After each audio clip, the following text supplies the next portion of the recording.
Buenas tardes, bienvenidos a un nuevo encuentro, un nuevo conversatorio, el 11º conversatorio de la Fundación Cermi Mujeres en el que colabora Servimedia. Es un año, llevamos ya un año larguísimo e intenso, con diferentes temáticas y, como siempre, intentamos aprovechar el día intentamos que la mesa redonda tenga que ver con un día de celebración.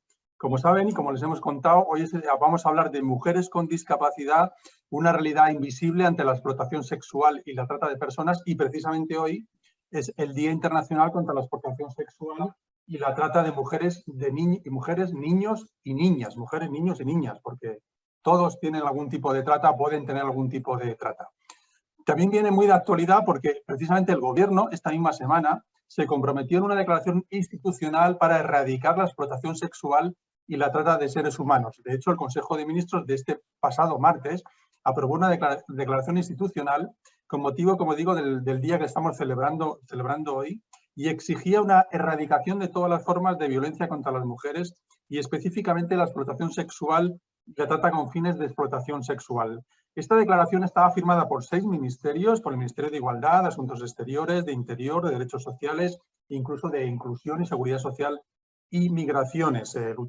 Quería que se luchara contra la esclavitud moderna, que se incluyera la dimensión de género, y de todo esto vamos a hablar hoy con las personas que les voy a presentar a continuación y haciéndole una pregunta a cada una de ellas, y luego iremos introduciendo un debate, un coloquio en el que ustedes pueden participar y hacer preguntas a través del chat. En primer lugar, quiero saludar a Rosario Galarza, de Alianza Internacional de la Discapacidad. Buenas tardes, Rosario. Sí. ¿Cómo están? ¿Qué tal? Buenas tardes. Sí. Encantado de saludarte, Rosario. En el 2020, el Comité CEDAW de Naciones Unidas adoptó una recomendación general, concretamente la número 38, sobre el tráfico de mujeres en un contexto global de migración. En ese proceso de elaboración de esta recomendación se hizo una importante contribución a la relación de la situación de las mujeres y las niñas con discapacidad. Concretamente, ¿en qué consistió esta contribución y cuál es la situación específica de estas mujeres? Bueno, básicamente fue una contribución presentada entre la Alianza Internacional de la Discapacidad y el Foro Europeo de Discapacidad con relación al tema de enfatizar el hecho de que las mujeres con discapacidad corren en mayor riesgo en el tema de la trata y explotación. En este caso, lo que se vio es que habían ciertos factores que hacían posible o agravaban esta trata y explotación de mujeres y niñas con discapacidad, principalmente el hecho de que muchas mujeres y niñas con discapacidad no tenían conciencia de sus derechos y por lo tanto tampoco podían denunciar cuando eran objetos de trata, ya sea porque no tenían conciencia o también porque enfrentaban muchas barreras de accesibilidad, barreras de acceso a la justicia. Otro factor que se vio que también era agravante en ese sentido era la falta de datos desglosados. No existen datos desglosados sobre mujeres y niñas con discapacidad y menos sobre mujeres y niñas que sean víctimas ya sea de violencia o víctimas de trata y explotación. Asimismo, otro factor importante es el hecho de que las mujeres con discapacidad se enfrentan a una violencia y mayores impedimentos también una discriminación de manera estructural y sistemática. Por lo tanto, los derechos de mujeres con discapacidad muchas veces son vulnerados y ya las mujeres con discapacidad ven esto como algo completamente normal, como algo que ya pasa siempre y no lo denuncian. Y básicamente la idea también es que no existe ningún tipo de accesibilidad en los servicios de protección que se dan a mujeres que han sido explotadas o que han sufrido de trata o sufren violencia. Entonces, definitivamente, esto hace que este grupo de mujeres y niñas con discapacidad corran un mayor riesgo, ¿no? Y bajo esta contribución se dieron ciertas recomendaciones, ¿no? Como el hecho de que se deben desglosar datos por discapacidad, o sea, que los gobiernos tienen ese compromiso y realmente no lo hacen.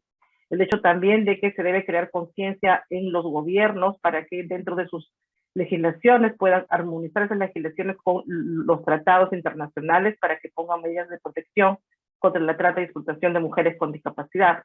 Lo que también se vio y que es muy importante es que, por ejemplo, en el caso de mujeres con discapacidad, había algún tipo de distinción en el sentido de que en el caso de las mujeres con discapacidad física y con discapacidad visual, o aquellas que tenían una discapacidad visible, eran forzadas al tema de la mendicidad. Entonces, básicamente la explotación radicaba en que eran obligadas a mendigar.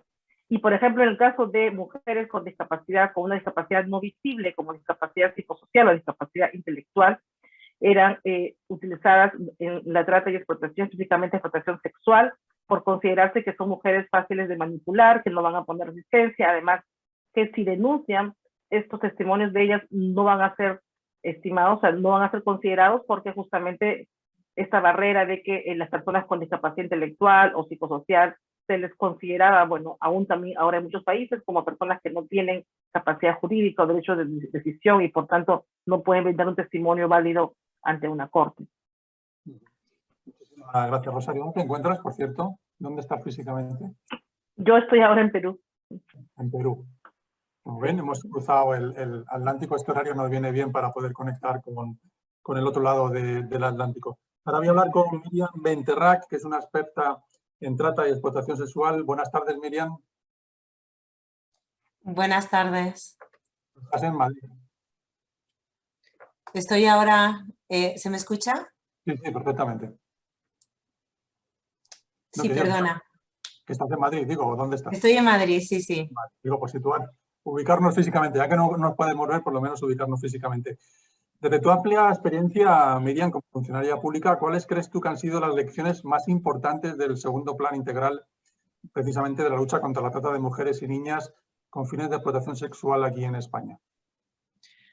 Bueno, pues yo creo que han sido muchísimas, ¿eh? O sea, que partíamos de la casi nada. Bueno, ya en el segundo plan partíamos de una pequeña experiencia, pero yo creo que hay 2, 3 puntos que son básicos. Uno de ellos es precisamente la integralidad del plan, es decir, que nos obligara a toda una serie de agentes públicos y privados a que trabajáramos conjuntamente y entendiéramos que la trata solo se puede abordar desde la coordinación y la complementariedad, es decir, desde entender que nadie puede abordar el todo, porque son muchísimos elementos y que además tenemos que trabajar desde esa complementariedad, desde la coordinación bidireccional, no el hecho de pues que nos comuniquemos, sino que además traslademos la información. Y luego creo que hay un elemento muy importante o 2 elementos muy importantes, uno de ellos los has mencionado al empezar.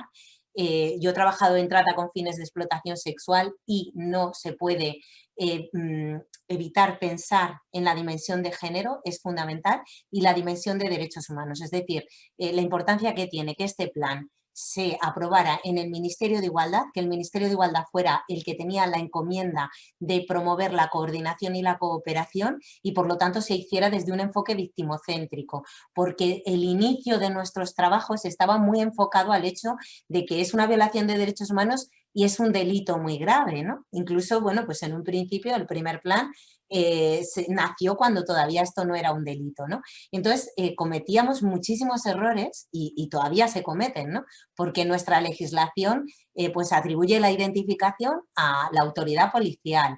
La autoridad policial, aunque por supuesto ha ido evolucionando a la hora de determinar quién puede ser una víctima de trata, está siempre en el pensamiento del delito, de la existencia de indicios. Y en cambio, con este segundo plan yo creo que hemos sido muy claras, por lo menos desde el punto de vista en el que yo he trabajado, tratando de trabajar con todas aquellas mujeres que estaban en determinados contextos y que por lo tanto tenían ciertos riesgos y darles el acceso a una serie de recursos que nos permitieran sacarlas de ahí cuanto antes, con independencia de que pudiéramos comprobar que estaban siendo víctimas de un delito o no, pero ya estaban en riesgo de una violación de derechos humanos. O sea que yo creo que esos son los 2 grandes aprendizajes.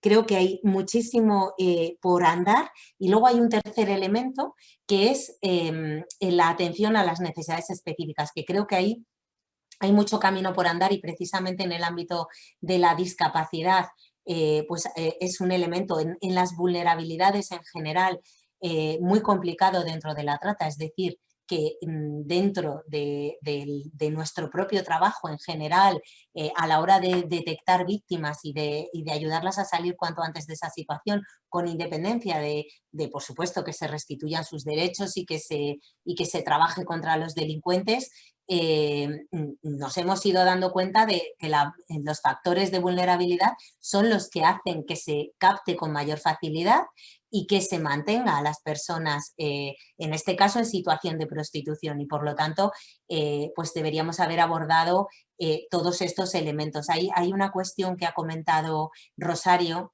que tiene que ver con los datos, ¿no? Yo creo que eso también es una de las grandes lecciones aprendidas.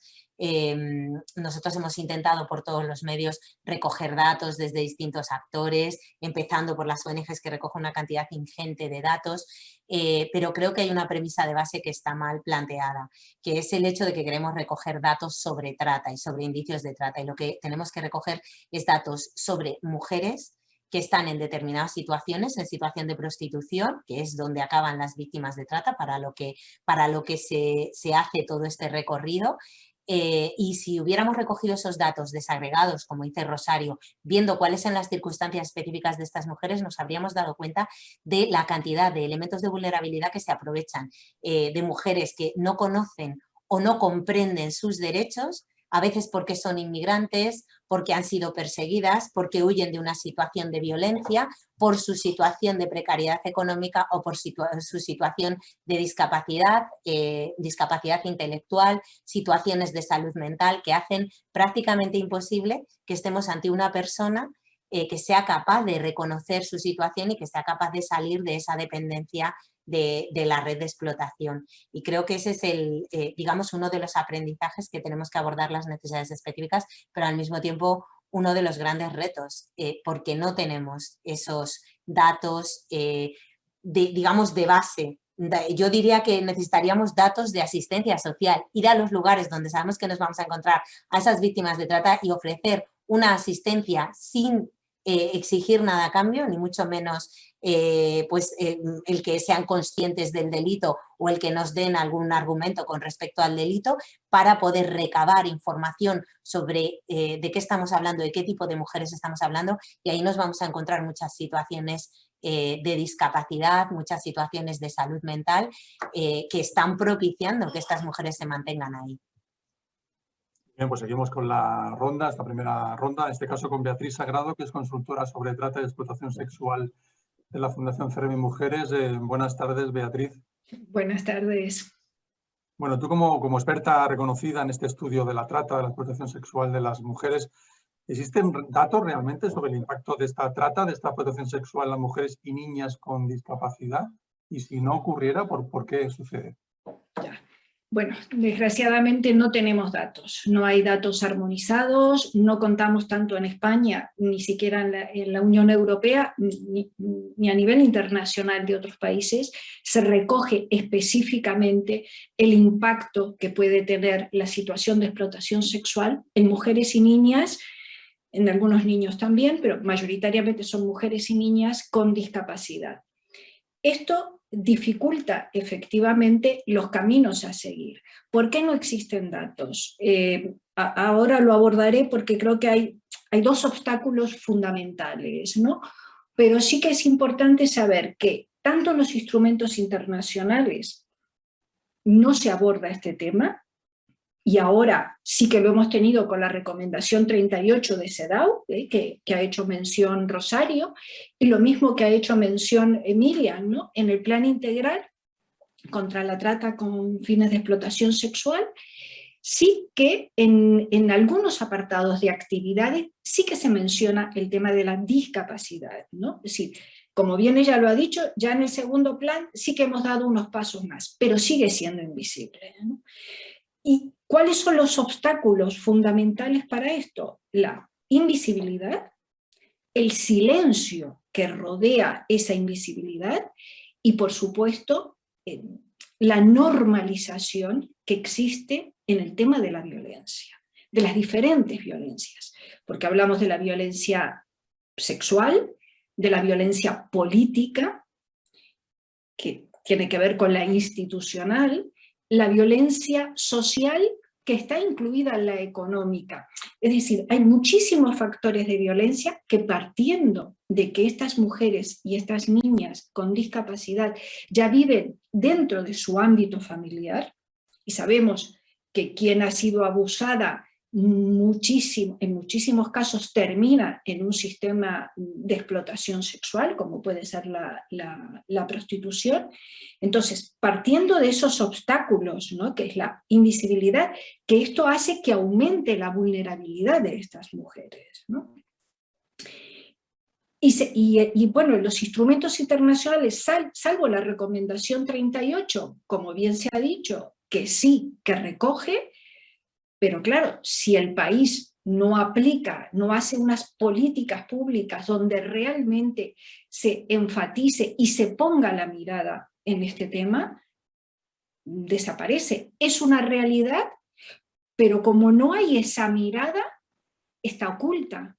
Ahora, el hecho de estar oculta no quiere decir que sea una realidad constatada, y así lo estamos constatando, sobre todo con las organizaciones especializadas que trabajan en materia de prostitución y de trata, ¿no?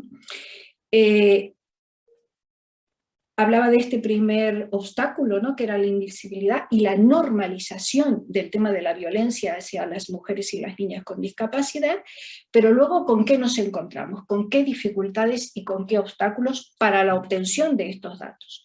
Con los instrumentos. Si realmente no tenemos unos instrumentos en la cual podamos reflejar estos datos para tanto la detección, la identificación y todos los procesos que lleva de valoración de esa propia discapacidad, porque no nos olvidemos que en un ámbito de situación de prostitución, de explotación en general, que ya podemos hablar los diferentes ámbitos que pueden rodear a estas mujeres para la explotación sexual, generalmente son mujeres migrantes que están en una situación administrativa irregular, y esto es un obstáculo también para tener una valoración de la discapacidad. Es decir, obstáculo tremendo, porque a la hora después de iniciar unos procesos nos estamos encontrando con una dificultad tremenda. Efectivamente, si hay una discapacidad física, que es visual y se puede identificar fácilmente, pero en estos ámbitos nos estamos encontrando con unas discapacidades intelectuales que muchas veces están en una línea muy fina que roza con un tema de salud mental, que efectivamente es muy difícil poder analizar hasta dónde llega uno o si una es consecuencia de la otra. No nos olvidemos que en estos ámbitos se sufren violaciones de todo tipo, torturas que conllevan a un estado de salud mental muy, muy importante de deterioro. Que este deterioro, si bien no lo podemos trabajar, va a significar que puede quedar cronificado. Y eso sí que puede terminar también en una discapacidad. Y el por qué es eso. La otra dificultad que decía justamente de no saber esa línea fina es una discapacidad, estamos encontrándonos con una situación de una discapacidad emocional, psicosocial, justamente llevada por esta situación o por abusos previos. Es decir, eso va a dificultar muchísimo la obtención de datos. Y para esta obtención de datos hay que tener también formación para poder recogerlo. Y en estos momentos yo creo que básicamente son las organizaciones especializadas que nos dan pistas y que, sobre todo por la investigación que estamos llevando a cabo, podemos inclusive hablar con alguna titular de derechos que nos cuenta de viva voz su experiencia. No sé si más o menos he respondido a la pregunta que me hacías. Según estabas hablando, claro, yo me estaba preguntando la dificultad que pasan estas mujeres y niñas y si realmente tienen posibilidad de hacer una denuncia, ¿no?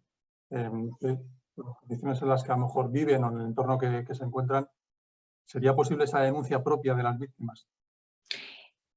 Si antes, previamente, cuando son, digamos, primero hay que sacarlas de ese ámbito, ¿no? Claro. Y trabajar con ellas, porque claro, muchas de ellas, y creo que también Rosario lo ha mencionado, no se perciben como tal, no se perciben como víctimas. No nos olvidemos que muchas de ellas en su infancia han recibido violencia sexual, violencias de muchos tipos, como decía anteriormente, y esto les lleva inclusive a un no reconocimiento social. Se sienten desprotegidas, no valoradas. Y cuando aparece una figura que está dentro del ámbito del sistema prostitucional, que pueden ser estos llamados el sugar daddy, el Latin lover, etc., que les van a ofrecer una falsa relación, pero que se van a sentir consideradas.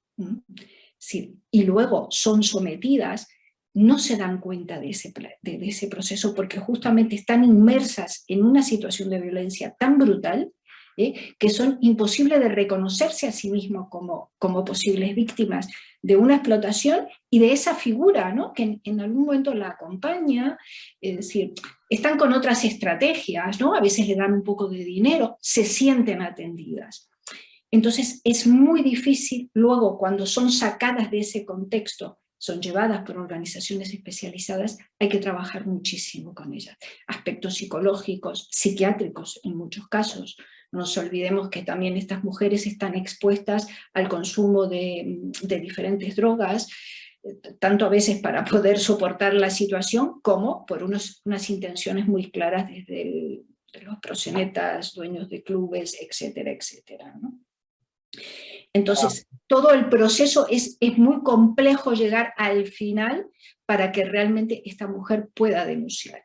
Y si en el caso que denuncie, poner mecanismos adecuados para ello. Ahora si quieren después en alguna otra ronda puedo explicar un poquito una nueva ley que si bien no es mi ámbito el jurídico, pero sí que ha entrado en vigencia y creo que nos puede abrir alguna puerta. Vamos a ir con la ronda. Ahora toca el turno a Isabel Caballero, coordinadora de la Fundación CERMI Mujeres. Isabel, estamos hablando de esta temática. ¿Qué es lo que le ha llevado a la Fundación CERMI Mujeres precisamente a priorizar en su agenda estos temas de trata, de explotación sexual de mujeres y niñas con discapacidad? Cuéntanos un poco el porqué y el cuándo de esta inquietud. Bueno, buenas tardes. Un placer estar aquí compartiendo este espacio y sobre un tema, ciertamente, como han señalado mis compañeras, tan invisible, ¿no? Realmente desde que se funda la Fundación CERMI Mujeres y realmente desde que existe un movimiento de mujeres con discapacidad que hace esta crítica feminista, ¿no?, a las políticas públicas en relación a la discapacidad en nuestro país, uno de los ejes fundamentales de análisis ha sido la violencia contra las mujeres, y una de las formas más agravadas, ¿no?, de violencia que podemos encontrar precisamente es el tema de la trata con fines de explotación sexual. Ciertamente no teníamos datos, teníamos, como en muchos casos, nos movemos siempre en el ámbito de la intuición, y bueno, que ciertamente sí que nos llegaban algunos casos, pero muy puntuales al principio, ¿no? Y la preocupación surge pues muy desde el inicio. De hecho, desde que empezamos a trabajar, una de las primeras puertas a las que llamamos fue al Ministerio, avisándoles de que tenían que hacer un diagnóstico de situación, porque sabíamos que solamente habíamos percibido lo que es la punta del iceberg y que había algo detrás que es grave y que es necesario que las políticas públicas pues aborden y bueno, que ese enfoque interseccional que conecte la discapacidad con todas las políticas de igualdad de género pues tenían que ponerse en marcha, ¿no? Yo creo que la Fundación y el movimiento asociativo de la discapacidad en nuestro país ha aprendido mucho del periplo que hemos transitado con el tema de la violencia contra las mujeres en general, ¿no? Violencia doméstica, el tema de la violencia de género, porque en nuestra práctica como asociación, como parte de la sociedad civil, lo que veíamos es que en un principio, y estoy hablando ya casi 3 décadas, 3 décadas atrás, se estaba trabajando en proyectos de empoderamiento de las personas con discapacidad, se estaba hablando, por ejemplo, de proyectos de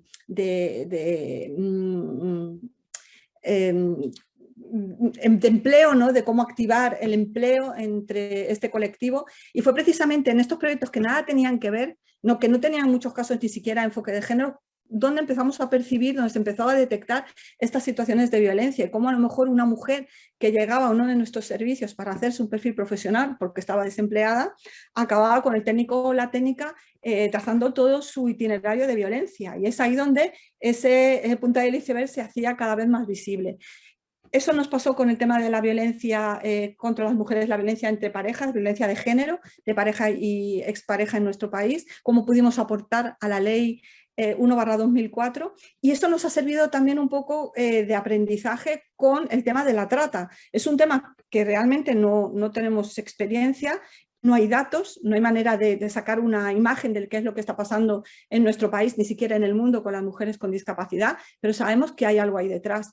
Porque a través, y sabéis que la Fundación CERMI Mujeres ofrece un servicio de orientación legal a aquellas mujeres y también al entorno de las mujeres familiares que son víctimas de discriminaciones por el hecho de ser mujeres y tener una discapacidad, pues a través de este recurso nos están llegando casos sobre todo de otras organizaciones sociales o también instancias de la administración pública especializadas que debido a la complejidad de las situaciones a las que se tienen que enfrentar, pues descuelgan el teléfono y nos avisan de que, pues recuerdo durante el confinamiento un caso de una mujer también en situación irregular en nuestro país, que tenía una pluridiscapacidad, una discapacidad psicosocial junto con, una discapacidad intelectual con una discapacidad física, además con problemas de comunicación, o sea, tenían ciertas dificultades en la comunicación oral y que estaba siendo explotada por su propio entorno. Entonces, eran situaciones tan complejas que es cierto que incluso las entidades especializadas pues no cuentan con la experticia de cómo también buscar, por ejemplo, espacios o recursos habitacionales alternativos que pudieran dar pues una atención idónea a este tipo de mujeres sin que esto, y ojo, también aquí lo queremos señalar, que no estamos solicitando pues, recursos específicos que sean segregadores, sino que lo que en última instancia estamos solicitando o demandando es que haya una verdadera perspectiva interseccional y que la accesibilidad se garantice en todos los recursos, en todos los servicios y en toda la información que las normas provean en este ámbito. Por lo tanto, tenemos ahí mucho aprendido, ¿no? De qué pasó con la violencia de género, bueno, lo que se denomina violencia de género, ¿no? En nuestra legislación, cómo aprendimos en el camino a detectarla, cómo a veces las vías de detección no son las que se consideran más formales, sino que es tal... o sea, la gravedad del asunto que surge en cualquier momento, en cualquier programa, en cualquier intervención que hacíamos con personas con discapacidad, hombres y mujeres. Cuando hablábamos con las mujeres, automáticamente el tema de la violencia surgía. Por eso aparece como uno de los ejes de trabajo fundamentales. Somos muy conscientes de que y como ha sido señalado, los grandes, o sea, los instrumentos internacionales, la Convención de Naciones Unidas contra la Delincuencia Organizada Transnacional, no habla de mujeres con discapacidad, tampoco lo hace el protocolo para prevenir, reprimir y sancionar la trata de personas. Hay recomendaciones, como se ha señalado la recomendación de la CEDAW, también, por ejemplo, la recomendación número 3 del Comité sobre los Derechos de las Personas con Discapacidad, que considera la trata como una forma extrema, ¿no? de forma de violencia, ¿no? Una forma de explotación y de abuso contra las mujeres, en conculcación del artículo 16. Y nos basta, por ejemplo, echar un vistazo a lo que nos está diciendo el informe global sobre la trata de personas del año 2020, ¿no? Donde dice que hay una serie de factores que son aprovechados por los traficantes, de factores que se dan en las víctimas, y entre estos factores está, en primer lugar, la necesidad económica en un 51%, el estatus migratorio de la víctima en un 10%, pero ojo, también hace alusión a trastornos mentales, a trastornos del comportamiento y neurológicos en un 10%.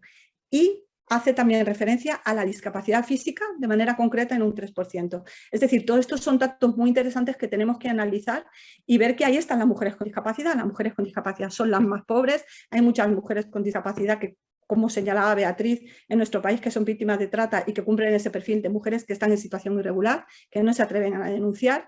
Muchas que tienen problemas de comunicación y que tampoco conocen el idioma y no saben las vías para salir de esta situación.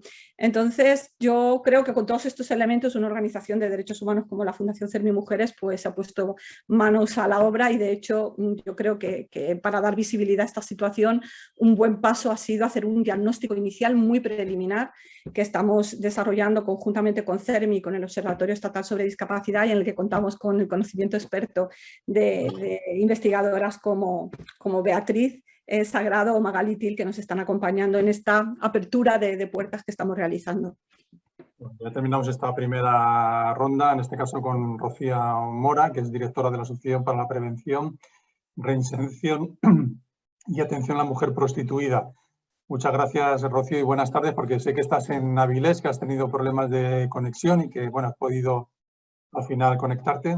Rocío, ¿estás ahí? Vale. Buenas tardes, sí, ya estoy aquí, he podido conectarme. Muchísimas gracias por la paciencia porque está siendo un día hoy increíble. Qué pena no haberos podido oír. No te preocupes. Te quería preguntar, desde vuestra asociación tenéis programa de detección e identificación proactiva de la víctima de trata y de explotación sexual.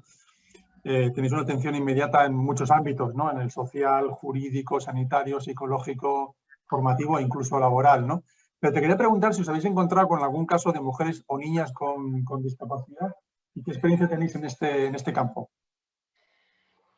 Pues la verdad es que has descrito muy bien cuál es nuestro trabajo. Comenzamos en 1985 y desde luego lo que es un baño de realidad absoluta para ver qué es la trata de seres humanos son esas unidades móviles que están permanentemente en aquellos lugares donde vamos a encontrar a potenciales víctimas de trata.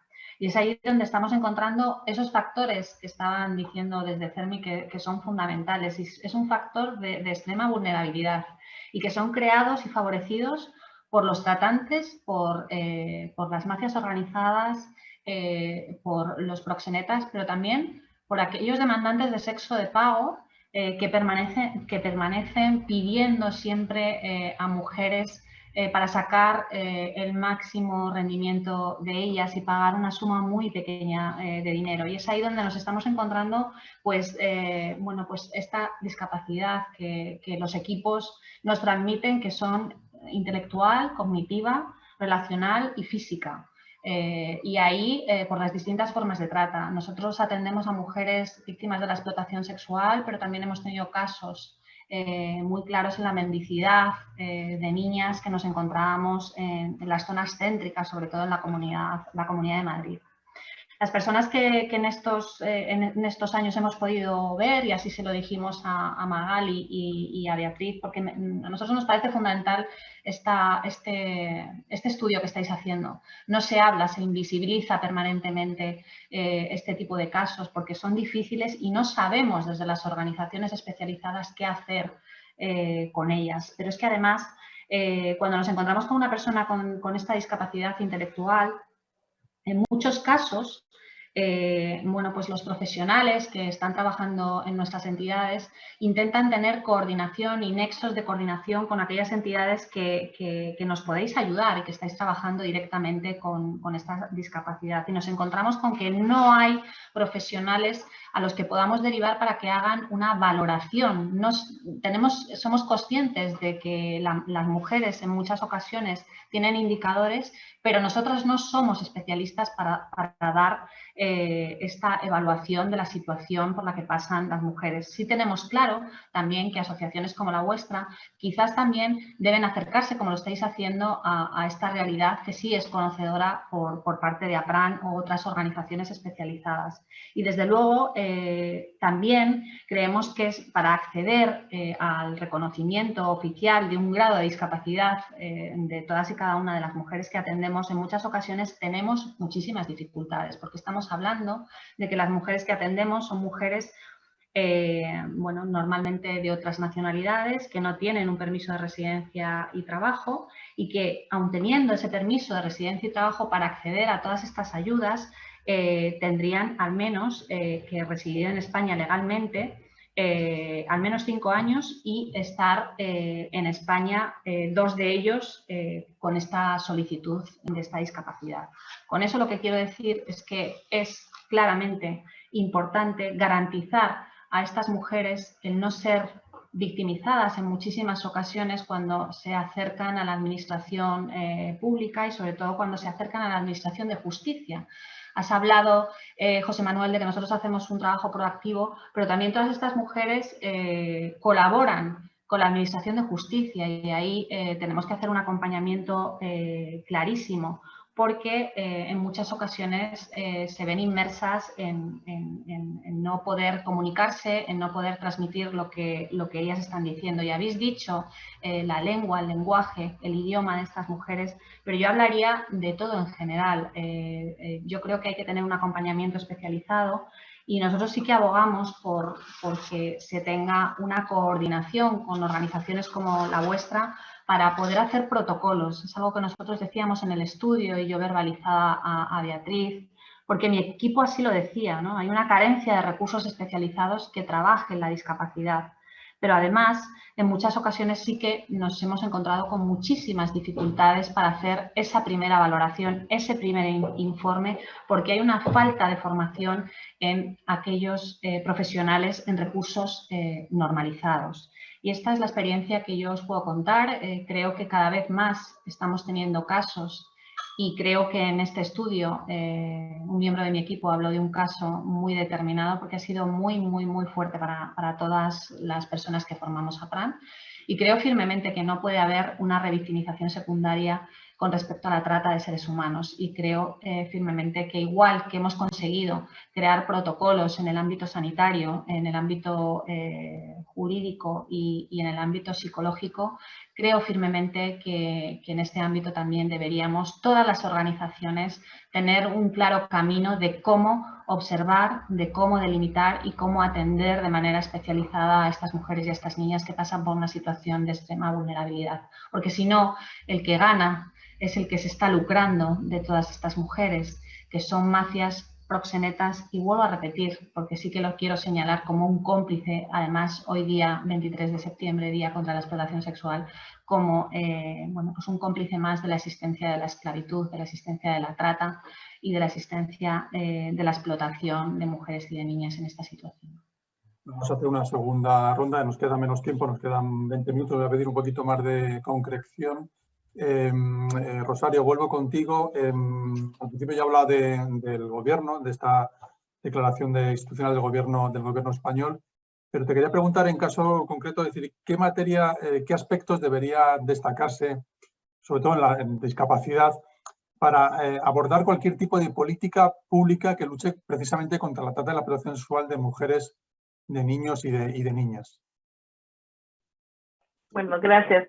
Bueno, en realidad, básicamente, el compromiso de los gobiernos debería centrarse en lo que es la eliminación de barreras, ¿no? Cuando hablamos de barreras, a veces nos damos cuenta que las barreras no son solamente arquitectónicas, no son solamente rampas o el hecho de que no haya elevadores, sino sobre todo son barreras a la información y a la comunicación. Personas que, por ejemplo, al ser víctimas de trata y quieren denunciarlo y no tienen, por ejemplo, si una persona con discapacidad auditiva, no tiene un intérprete de lengua de señas, sino se ponen en realidad en práctica los ajustes procesales, porque estamos hablando no de ajustes razonables, no son ajustes que tengan que ver con una carga de proporcional, sino son ajustes que tienen que ponerse, en este caso, en lugar porque son ajustes que son necesarios para tener una justicia en igualdad de condiciones y una justicia no discriminatoria. Entonces, básicamente, ese tipo de barreras. Luego, el tema de otro tipo de barreras que son las barreras actitudinales también, ¿no? Todos los prejuicios que existen sobre mujeres con discapacidad, las falsas concepciones. Por ejemplo, hay casos en África o en otros continentes donde se cree que el tener relaciones con una mujer con discapacidad hace que la persona se puede curar del SIDA o de otro tipo de enfermedad sexual. Entonces, eso también agrava el tipo de explotación sexual, violencia sexual, y así como ese tipo de concepciones hay otras más. Entonces, definitivamente, no existe una toma de conciencia por parte de los gobiernos para poder, uno, armonizar sus legislaciones y otro, desterrar ese tipo de estereotipos, de falsas concepciones mediante campañas de creación de conciencia, ¿no? Y el otro también es esas barreras institucionales que son políticas o programas discriminatorios, donde de repente las mujeres con discapacidad, que son víctimas de trata o de violencia, no pueden acceder a servicios de protección, ya sea porque no son accesibles o ya sea porque sencillamente los servicios no están pensados en relación a ser sensibles al tema de género, de discapacidad o porque no se adecúan a sus necesidades. Entonces estamos hablando de este tipo de abordaje que debe ser eliminación de barreras y también al tema del desglose de datos, ¿no? El hecho de que cuando se habla de víctimas de trata, no se hace un desglose en tanto a condición racial, condición de discapacidad, migratoria, etc. Entonces, ese tipo de lo que le llaman en las guías para inclusión de acción humanitaria las acciones obligatorias, ¿no? Que son la eliminación de barreras, el desglose de datos o también el empoderamiento de las mujeres. Justamente cuando hablaba yo de que las mujeres no se perciben como víctimas porque muchas de ellas no tienen conciencia de sus derechos, hablamos de esa falta de empoderamiento y de creación de capacidades de las mujeres, en las cuales la Alianza Internacional de Discapacidad está comprometida a trabajar justamente por empoderar a mujeres con discapacidad de diferentes regiones, con el fin de que podamos promocionar sus derechos y también puedan vigilar el cumplimiento no solamente de la Convención sobre los Derechos de las Personas con Discapacidad, sino sobre todo en la Convención para la Eliminación y Discriminación contra la Mujer. Entonces, definitivamente, este tipo de acciones obligatorias que están contenidas, como lo informé, en las guías para la inclusión de personas con discapacidad en la acción humanitaria, nos ayudan un poco a guiar una hoja de ruta en la cual los gobiernos deben comprometerse.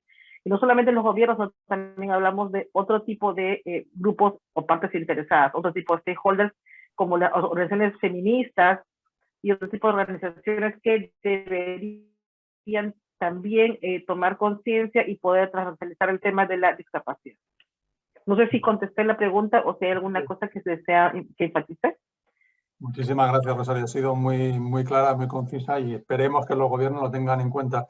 Miriam, aquí en España hay una futura ley integral contra la trata que está preparando. La cuestión es, ¿se va a dejar atrás a las mujeres y niñas con discapacidad ante esta lacra social? Bueno, con respecto a la ley que se está preparando, bueno, yo quería decir primero que realmente de lo que nos puede servir esta norma es primero porque cuando hay una norma que es de carácter integral, eso permite, digamos, un reparto de responsabilidades y que éstas se comprendan, ¿no? Que cuando hemos trabajado en los planes, pues parece que, bueno, pues aunque hemos intentado hacer comprender que es responsabilidad de muchísimos ámbitos, pues al final siempre hay esa idea de hay un organismo especializado y entonces hay que elegir. En este caso es el Ministerio de Igualdad y probablemente pues, nos vamos a focalizar mucho en la dimensión de género, ¿no? La ley lo que nos puede permitir es poner sobre la mesa, como lo ha comentado muy bien Isabel, como ha pasado con la Ley Orgánica de Violencia de Género, y aún así yo creo que luego pues, el camino a andar ha sido muy largo también y lo sigue siendo, nos permite identificar toda una serie de actores dentro de la administración, que es donde yo me ubico, que tienen una serie de responsabilidades y que lo primero que tienen que pensar es que cuando se trabaja en un tema de estas características no se trabaja en compartimentos estancos, no se puede dar la responsabilidad a un solo ministerio, en este caso Igualdad, porque se va a enfocar en una dimensión y por mucho que detecte que hay situaciones como, bueno, lo ha explicado Beatriz, es decir, en el ámbito del asilo, de las migraciones, de la discapacidad, es decir, la minoría de edad, muchos elementos de vulnerabilidad que se van a aprovechar para mantener este negocio, lo que necesitamos es bueno, pues que no haya esos compartimentos estancos y que se pueda trabajar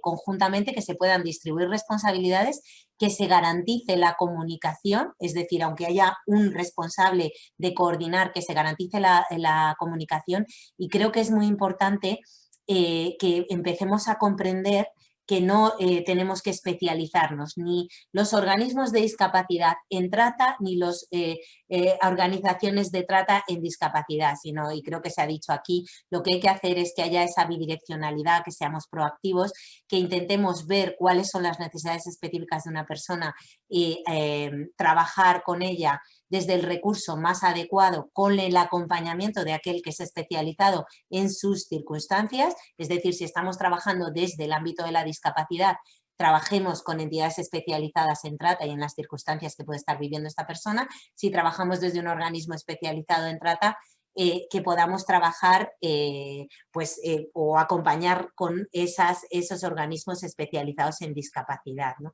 Yo creo que ese es uno de los elementos fundamentales y creo que, bueno, en este momento, si me preguntas cuáles son los elementos que creo que tiene que contener esta ley, que por supuesto hay un elemento básico que es trabajar en esa persecución del delito, en ese enjuiciamiento, en el reconocimiento de los derechos de las víctimas, pero eso es gestionar el fracaso. Entonces, desde mi punto de vista, hay un elemento que es importantísimo, que es la prevención, para acabar con ese negocio, acabar con esa demanda que hace que haya mujeres que estén siendo explotadas y que además nos aprovechemos de sus circunstancias de vulnerabilidad y por tanto pues vayamos a acudir a personas con discapacidad, a personas extranjeras, etcétera. Dentro de esa prevención, ya sé que me repito porque yo creo que lo ha dicho todo el mundo, pues tiene que haber un abordaje de los datos tiene que haber estudios, estos estudios tienen que abordar los distintos elementos, que es que los conocemos.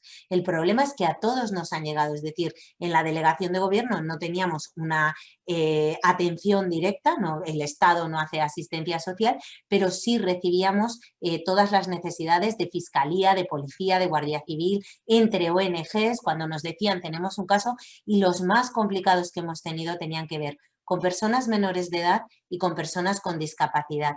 Y hay un elemento que a mí me parece que puede ser una lección aprendida. Hemos trabajado mucho, lógicamente, en materia de inmigración irregular y de asilo, y hemos logrado pues llegar a esa comunicación y a esa proactividad que yo creo que podemos aprender de ella, ¿no? De cómo se atienden necesidades específicas de una persona cuando ha sufrido torturas, cuando tiene una discapacidad, cuando tiene un problema de salud mental, pero sin abandonar los derechos que tiene por estar en una determinada circunstancia, en el caso del asilo, por ser solicitante de asilo, en el caso de la trata, por haber pasado por una situación de trata.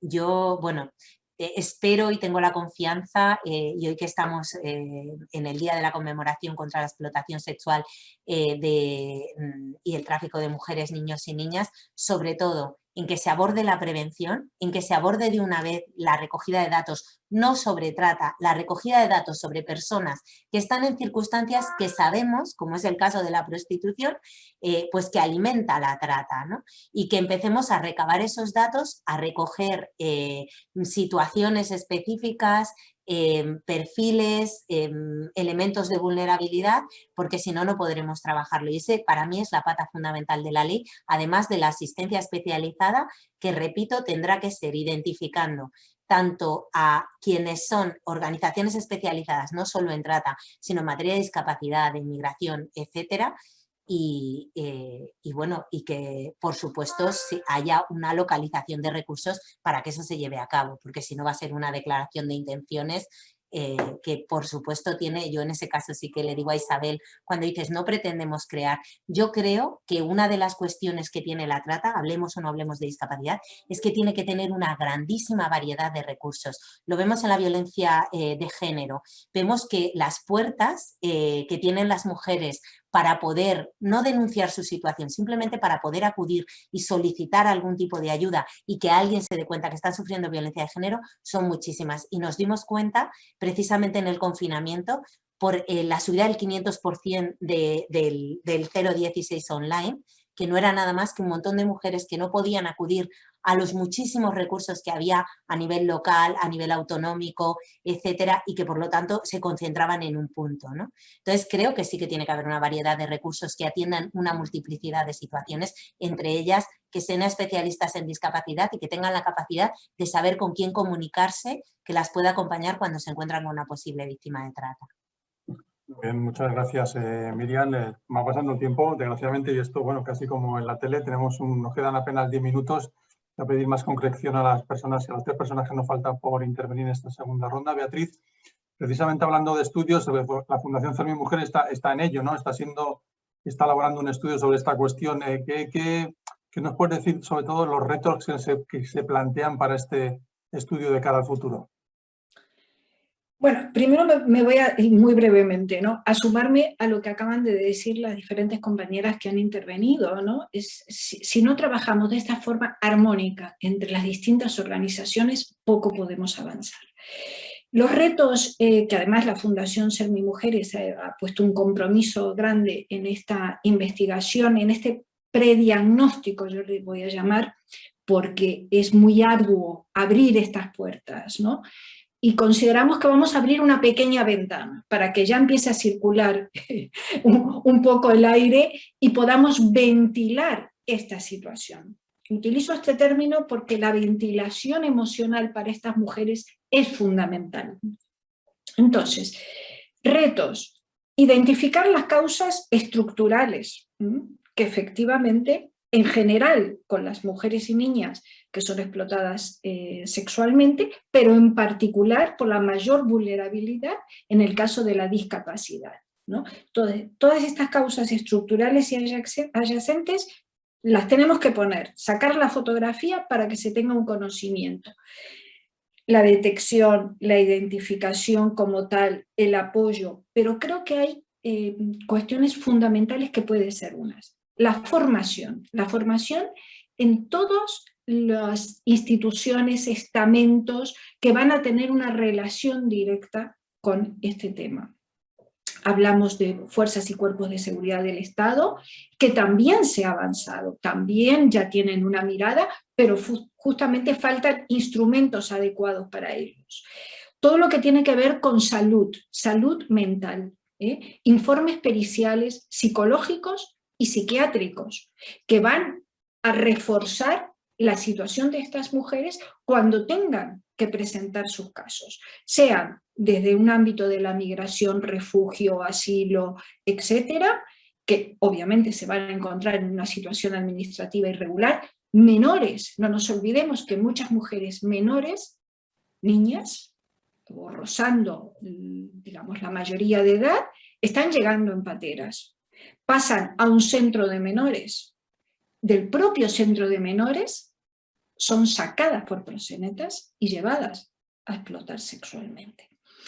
Entonces, es muy importante todos estos protocolos, informes, los informes periciales, de la situación también psicológica de estas mujeres. Tengan una discapacidad previa a la situación de explotación, como la que se va viendo agravada por estar en esa situación de explotación. Es decir, eso tiene que quedar con una nitidez absoluta para que realmente podamos protegerlas y repararlas. Hacía mención en la intervención anterior, por ejemplo, de la ley 8/21, que entró en vigencia hace un par de semanas atrás, en la cual es una reforma de la legislación civil y procesal, y sí que hay unos apartados muy concretos en el tema de discapacidad. Nos tenemos que agarrar de ella, porque, por ejemplo, la prueba de cargo para los casos de trata, que no se limite al testimonio de la víctima, sino que se cuente con el informe y las voces de organizaciones especializadas que han llevado, que han acompañado en todo este proceso a las mujeres. Eso es fundamental. Y por supuesto que tanto policía, fiscalía, jueces, juezas, etcétera, tengan en cuenta en el momento de las acciones que tengan que hacer ese perfil psicológico de las víctimas. Es fundamental. Porque, insisto, vienen cargadas tal vez con una discapacidad, pero se ve incrementada por toda esa situación de explotación. Y todo esto, ¿a qué va a contribuir? A una protección y una reparación. Pero permitirme, y sé que estamos pésimo de tiempo, ¿no?, hacer hincapié en que, como bien han dicho, todo el tema punitivo, todo, pero algo fundamental. ¿Esto por qué existe? Porque hay una demanda. Es más, hay una demanda también en mujeres específicas con discapacidad. No hay datos oficiales, pero en el run de quienes están trabajando a pie de calle, a pie de clubes, en pisos particulares, lo están viendo. Como hay una demanda de mujeres embarazadísimas, porque se paga más, quieren, es decir, esta, digamos, diversidad, ¿no? Es decir, dentro de esto, no quiero siempre las mismas diferentes nacionalidades, diferentes colores y también discapacidad. Si hay una discapacidad intelectual, que además se muestran de una forma a lo mejor, y permitirme el término muy entre comillas, infantil, y voy a utilizar otro término que a lo mejor no es correcto, les pone muchísimo. Entonces yo creo que la gravedad que tiene esto merece, en todas las circunstancias, y en estas en particular, poner el acento allí. Si no trabajamos la demanda, poco vamos a lograr. Y esto sí que ya aparece en todos estos instrumentos internacionales, en la cual España ha firmado, ha ratificado, y tiene la obligación de poner al servicio todas las medidas necesarias para incentivar la demanda. No sé si me perdió en el tiempo. Un poquito, pero bueno, nos quedan 5 minutos. Voy a pedir concreción a Rocío y a Isabel. Rocío, A mí me preocupa sobre todo la recuperación integral de estas mujeres y estas niñas. ¿Qué se puede hacer y sobre todo qué servicios hay ahora mismo para cubrir las necesidades? Bueno, yo no puedo decir en estos momentos que hay una especificidad a la hora de hablar de discapacidad. Nosotros tenemos graves dificultades a la hora de hacer una valoración. Sabemos la existencia y la colaboración en la Comunidad de Madrid en concreto con esta vulnerabilidad específica en discapacidad, pero tenemos graves dificultades cuando encontramos cualquier mujer y queremos hacer una valoración de la misma. No hay asociaciones que hagan esta valoración de manera gratuita y así hemos encontrado la dificultad de que estas mujeres reciban esta atención específica. Yo creo que cada vez más hay que hablar de la configuración, y lo ha dicho Beatriz, y nosotros se lo dijimos a ella en esta investigación. Yo sí que creo que tenemos que coordinarnos de manera global, y sí que creo que si no hay una suma de organizaciones trabajando con esta tendencia, con esta nueva tendencia de captar a mujeres que tienen esta discapacidad, no solo en la explotación sexual, nosotros lo hemos visto muchísimo en la mendicidad, pues desde luego las mujeres no van a recibir esa atención.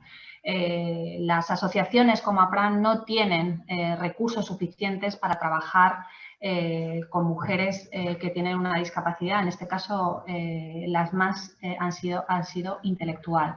Yo creo que nos tenemos que coordinar y tienen que recibir en toda su integralidad esa atención.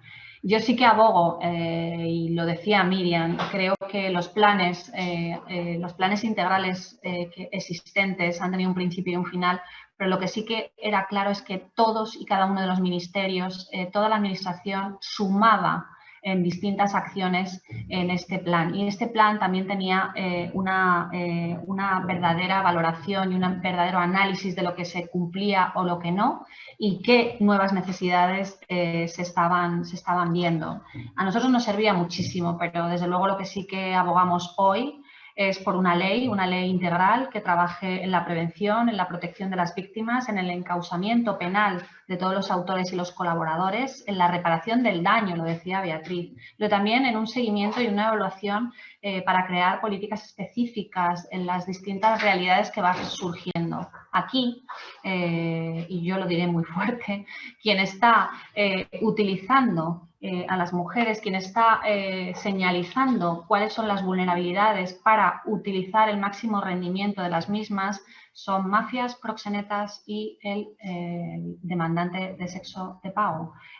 Creo que hay que prevenir hacia nuestros jóvenes, pero también hay que hacer protocolos específicos para poder trabajar de manera conjunta y dar respuesta a las mujeres que están pasando por esta extrema vulnerabilidad, por esta situación de trata, pero además está afectando de manera muy clara, sobre todo a mujeres mucho y muy jóvenes. Eso nos está pasando a muchas de las niñas que en este caso tenemos en nuestro recurso de protección de menores de edad, que la mayoría de ellas están sufriendo la trata, que algunas de ellas están sufriendo alguna discapacidad intelectual y que desde luego muchas de ellas terminan teniendo un problema grave en la salud mental. Yo vuelvo a repetir, si lo hemos conseguido cuando estamos hablando de que todos los recursos especializados trabajemos en la misma línea cuando estamos hablando de la atención psicológica, también podemos conseguir que se atienda de manera específica estas vulnerabilidades de las que estamos hablando. Bien, muchas gracias, Rocío. Ya por último, Isabel, desde la Fundación Cervi Mujeres, que hacéis un trabajo impecable. ¿Cómo se puede ayudar a estas niñas, a estas mujeres que padecen esta trata? Pues en primer lugar sí que me gustaría comentarle una cosa a Miriam y ahora retomo la pregunta. Era en relación a las formas, ¿no?, que señalabas de que yo hacía referencia a que no queríamos un modelo de segregado, ¿no?, de atención o de detección de estas situaciones para mujeres con discapacidad. En realidad lo que me refiero es que por la experiencia que tenemos en la aplicación de la ley, de la ley integral de violencia, es que muchas mujeres con discapacidad que son víctimas de violencia acaban derivadas a recursos especializados en discapacidad, donde esa situación de violencia queda totalmente invisibilizada y no reciben el adecuado tratamiento. Dejan de ser de alguna manera víctimas de violencia de género y se convierten pues, en una residente más de un recurso especializado de personas con discapacidad. Eso nos parece que es un grave error que no debe mantenerse y que no debe, por supuesto, replicarse en ninguna otra política pública, como por ejemplo en lo que se pueda avanzar en torno al tema de la trata. Sobre lo que vamos a hacer, nosotras en cuanto tengamos el diagnóstico elaborado, pues todas estas cuestiones que ha ido adelantando ya Beatriz Sagrado, pues las vamos a convertir en demandas. Es decir, nosotras somos una organización de derechos humanos que hacemos incidencia política. Entonces esto va a ser una hoja de ruta para reunirnos pues, con todos los grupos parlamentarios, todos los grupos políticos y para hacer incidencia, elaborar todas esas demandas y hacer que la futura ley contra la trata pues tome realmente en consideración desde esta visión interseccional a las mujeres con discapacidad. Coincido, como dicen mis compañeras, que hay que trabajar mucho en la prevención. Nosotras estamos en una situación privilegiada en el sentido de que tenemos un tejido asociativo especializado en discapacidad que está extendido en todo el Estado. Es decir, CERMI tiene una estructura asociativa envidiable, ¿no?, y muy sólida. Y contamos con muchos profesionales a quienes tenemos que abrir también en este campo. Igual que hemos hecho en los últimos años con el tema de la violencia de formación en temas de violencia de género, de conocer la ley integral, los servicios que existen, porque al fin y al cabo son puntos de detección de situaciones, pues lo mismo tenemos que hacer, tenemos que abrir esa ventana pequeña en principio, pero que a nuestros compañeros y compañeras de los distintos territorios para que los distintos servicios pues, puedan detectar y podamos hacer esa labor de detección y también de prevención. Fundamentalmente yo creo que esa es la labor que tenemos por delante, no me quiero extender demasiado. Nosotras vamos a hacer sobre todo incidencia política con este análisis preliminar que vamos a tener en breve. Vamos a traducir esa investigación en demandas concretas y bueno, además estamos en un momento en el que bueno, se va a discutir una futura ley, entonces es un momento idóneo para estar ahí y que desde el principio pues se tome en cuenta la realidad de tantas mujeres y niñas con discapacidad que están en esta situación de discriminación extrema. Muchas gracias Isabel, Rocío, Beatriz, Miriam y Rosario por abordar este tema, por dar un poco de luz a esta trata a veces desconocida e interesada por muchos, este gran negocio, esta gran lucha contra los derechos humanos, que al final somos todos personas y bueno, creo que hemos puesto un poquito, como digo, de foco en esta temática no siempre tratada en los medios de comunicación. Así que bueno, vamos a intentar abordarlo a través de Servimedia y de los medios que tenemos en nuestro entorno de intentar focalizarlo y distribuirlo y difundirlo. Muchísimas gracias a todas por contribuir, por participar, también a Ana Pelaz, que siempre está detrás de nosotros. De verdad, muchas gracias a todas las personas que nos han ayudado y han colaborado y que han estado aquí presentes en este encuentro de hasta la próxima. Muchas gracias. Hasta la próxima. Buenas tardes.